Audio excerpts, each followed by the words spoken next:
Can we start? Yeah. Yes. Okay, sorry. James Greer is well known in Jack Ryan world, not only on the books but also in the movies. Did you have some pressure on taking this role, and did you document yourself all the different versions of the character? I was familiar with all the different versions because I watched the movies and read the books. But like any role that's already written, I saw it as an opportunity for me to put my imprint on it. And this was a origin series, so we had the freedom of changing the characters a little bit, or changing James Greer a little bit. So I didn't have any trepidation about it. I wasn't nervous about it at all when it came to that, because it's portrayed this way in the book, or James Earl Jones played it. He's one of my heroes. So no, it's an opportunity to put my impersonation, my impression on the role. And I saw the first episode today. That's all you guys sitting in front. Yes. Amazing. I'd like to go back on the fact that you're doing lots of roles about politics, but it's a political team since The Wire, and you have a community. I don't know if you know it, but you have a community of people loving your shows because it's on political things. Do you do a lot of research before with the writers, like what am I going to be talking about, so I can, or do you discover everything on the script, particularly on the political aspects? Well, any actor worth his salt should be doing research about the world that they're trying to create. So yeah, I do a lot of research. But yours is complicated on Jack Ryan. It's so full. No, because not actually, because the training of a CIA officer is the training of a CIA officer. And the thing that is different, the thing that is the different variables, is the situations and the missions that they may be on, or the research that they may be doing. You focus on the character, the man, and his work, and that doesn't mean you have to, and who the man is as a character. And then when they're put into that situation, which could be possibly is the political situation, what his impact on it, how it impacts it. Like in the first season for me, seeing that we're chasing a jihadist, and I'm a practicing Muslim, right? So there was a sense of conflict there. It gives you something to play. And so it's less about trying to make a statement about the political, and more about how is this going to affect my character personally. Okay, thank you. The second season is between Venezuela and Russia. Did you shoot there, or? We shot in Colombia. Yeah. And in Moscow. Yes, it was great. Please, what can you tell us about your collaboration with John Krasinski? What can I tell you about John Krasinski? Yes, with collaboration. Oh, the collaboration with John Krasinski is great. John is a visionary. John, if he can conceive it, he feels as though it can be created. That's the thing that I like about him. A very creative mind. He wants to tell the most interesting stories and not the most cookie cutter stories. Very intelligent, and a great writer. A lot of people don't know that he's a great writer, and now we're discovering that he's a great director as well. Also, and it just shows you how creative he is. He's very forward thinking, and I love people who have great ideas and say they don't negate it right out the bat. They say, yes, we can do this. Let's figure out how. Thank you. Can you say that Jack Ryan and James Greer are a little bit opposite, but they have the same passion for the field?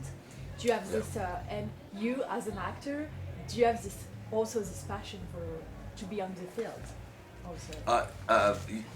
Well, yes, I agree with you. Your description of Jack Ryan and James Greer, men from disparate walks of life, different interests, obviously different ages, races, all of that they have, but there's a commonality in the fact that they appreciate bringing some impact, and being able to change people's lives, right? And that's the thing that Jack revives in James Greer, and it is that same connection that James Greer uses to try to educate Jack to some of the pitfalls that he may be going into, that the job brings along with it. And for me, I love being able to do something different that I've never, get a chance to do. In Hollywood sometimes it's always the same things over and over, but this is like one of the most interesting shows and the most creative shows, because you're going all over the world. It drops all over the world at the same time. You're meeting creatives from all over the world, and that reminds me of the days back in the old Hollywood when they would say an international cast on international locations. Cleopatra. Selznick, yeah, Yes. I'd like to go back on that question about locations, because just as you said, it's like everywhere around the world. How did you do as an actor with such a complicated script in a good way? I guess that everything is shot on the same location for the whole season, but how do you do to know where you are in a story, in your character, with so many locations? I was the first one that told them. They used to give out the scripts individually. I said no. I said I want all the scripts together in one binder. Okay. And treat it like a movie. I'm gonna treat it all like a movie. And this is the way I look at it. And someone saw me put my scripts like that, and then just said, I want my script like that too, right? And what happens is it allows you to see it as the arc of the story. And any film, you're gonna be shooting out of order and all of that. It's your responsibility to know where you're coming from and where you're going to. It's longer than a movie. Yeah, it's longer, but the same process. You kind of know where the arc of the story is.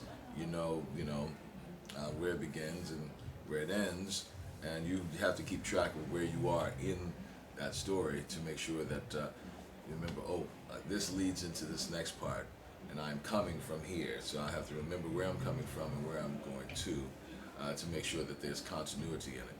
And that's the challenge of any film, and even more so with this. The problem I have is when it comes out, I'm always going, I don't know the parts. I just know it's one big story.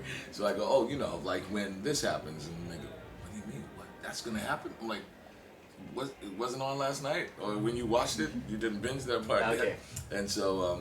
How it's going to be I keep forgetting how it's divided up, and I'm assuming that one thing happens in an episode that doesn't, or vice versa, But it's just like one big movie. Greer is not longer Jack's boss in the second season. What does it change in their relationships for the season 2? What it changes, a lot more at stake with James Greer and Jack Ryan, because before it was mentor-mentee. I was trying to teach him something, and he reinvigorated something in me. But this time, a lot more is at stake, and so it becomes a lot more personal. And you start to realize that if someone's willing to go that far for you, how much it means. And I share personal stuff with him. We share personal things with each other that draws us a lot closer together in this season.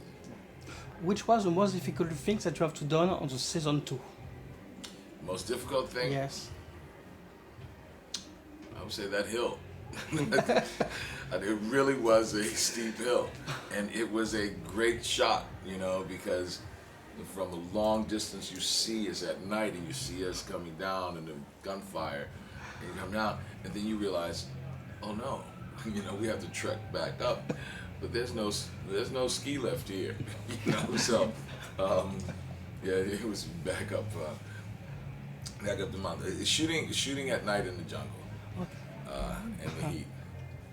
And I'm from New Orleans. I thought I could deal with heat, but where was it shot? The jungle. In Guerrero, Colombia. Okay. Yeah. Girdot. It was hard. I'll never forget that. It was hard in the jungle, but you know something? There was this wonderful pool at the hotel. It helped. Well, okay, kind of balance out. Balance out. Oh, I had a hard day at work. See you at the pool. Of course. I heard there is a season 3 of Yes. Jack Ryan with a new showrunner. With Yes, we just got a new Paul show. Paul Schering, if I'm correct. Will you miss like Carlton Cruise because it was the showrunner with Graham? Yeah, with Graham. Yes. So are you not afraid like? No, it just it's more folks coming to the party. You know, that's how I look at it. I get to work with another creative and see how it happens, and so it just expands the opportunity for everybody. He did Prison Break and all these other different shows that I'm really interested in seeing the way he works, and that doesn't exclude the input that Carlton and Graham has. And I think he's actually working on something with Carlton, something else, So creatives, while people just shift their positions of like, well, I'm going to take less responsibility and more responsibility over here or whatever, you realize that there's a circle of creatives that get together, that work together, that, art is not a competition, it's a collaboration, and so that's it just gives you another opportunity to work with somebody that I hopefully will learn from. Because I ultimately would love to be a producer one day. I am a producer. First of all, no, let me take that back. I am a producer. I would like to get better at it. That's all. Because they do it really well. I'm not good at it. Your EP on the series? No. I produced a film called Burning Cane, which just won Tribeca. I produced on Broadway Clive Park, which won the Tony Award for Best Play in 2012. That's two good examples. Nice, nice. I produced a play at the National Theatre of Uganda called Biro back in, it was like in 2000 or something like that. So, Multicast. yeah, multitasking. And since you were talking about the collaboration with the writers, I was wondering if, because you seem to love the classics, when you receive a script or when you work with a new showrunner or a new director, do you go back to movies or TV series on the theme of the new script you have? Like, okay, it makes me think about this TV series or this movie, or do you watch other work that the showrunner did just to know what kind of universe you're getting into?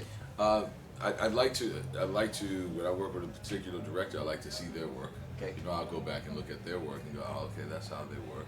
Or I like the looks that they have.